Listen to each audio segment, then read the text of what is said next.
നോക്കുമ്പോൾ beach vibe എടുത്തിട്ട് ഇപ്പോൾ ഒരുപാടായിട്ടോ. സാധാരണ അങ്ങനെ ഉണ്ടാവാറില്ല.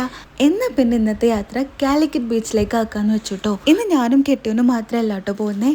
എൻ്റെ നാത്തൂനും കൂടെ ഞങ്ങളൊരു കസിനും വരുന്നുണ്ട്. അങ്ങനെ ഒരു 12 മണിയാവാനായപ്പോൾ ഞങ്ങൾ അവിടെ എത്തിയിട്ടോ. കടലിലെ കാറ്റ് കൊള്ളാനാണ് പോകുന്നതെന്ന് പറഞ്ഞാലും നമ്മൾ പോകുന്നിടത്ത് ഫുഡ് എക്സ്പ്ലോർ ചെയ്യാനാണല്ലോ. വീട്ടിൽ നിന്ന് ഫുഡ് അയച്ചിട്ട് ഇറങ്ങിയതായതുകൊണ്ട് തന്നെ കാര്യമായിട്ട് വിശപ്പൊന്നും ആർക്കുമില്ല. അതുകൊണ്ട് തന്നെ ഉപ്പിലിട്ട മാങ്ങയും നെല്ലിക്കും പൈനാപ്പിളൊക്കെ കഴിച്ചിട്ട് ബീച്ചിലെ കാറ്റ് കൊള്ളാനായിരുന്നു പ്ലാന്. പക്ഷേ അങ്ങനെ ഇരിക്കുമ്പോഴാണ് ഒരു ചേട്ടൻ ചായ അടിക്കുന്നത് കണ്ടത്. ചായ കണ്ടാൽ പിന്നെ അപ്പം എനിക്ക് കുടിക്കണം ഗൈസ്. എന്തോ വല്ലാത്തൊരു മൊഹബത്താണ് കേട്ടോ എനിക്കതിൻ്റെ അടുത്ത്. പണ്ടൊന്നും ഞാൻ ചായ കുടിക്കാറേ ഇല്ലായിരുന്നു കേട്ടോ. ഇപ്പം എന്തെന്നറിയില്ല, എവിടെ നോക്കിയാലും ചായ ആണല്ലോ. മേ ബി അതുകൊണ്ടായിരിക്കും. പിന്നെ അയാൾക്ക് വിഷമമുണ്ടല്ലോ എന്ന് വെച്ചിട്ട് അയാളുടെ നിന്ന് കുറച്ച് കടിയോട് വാങ്ങി കഴിച്ചിട്ടുണ്ടായിരുന്നു കേട്ടോ. പിന്നെ ഇപ്പം എന്താ, എപ്പോഴുള്ള പോലെ തന്നെ കുറേ സംസാരിക്കുന്നു, വെറുതെ അങ്ങോട്ടും ഇങ്ങോട്ടും നടക്കുന്നു. അപ്പോൾ ഇന്നത്തെ ബീച്ച് വ്ലോഗ് ഇവിടെ അവസാനിക്കുകയാണ്. Thanks for watching guys.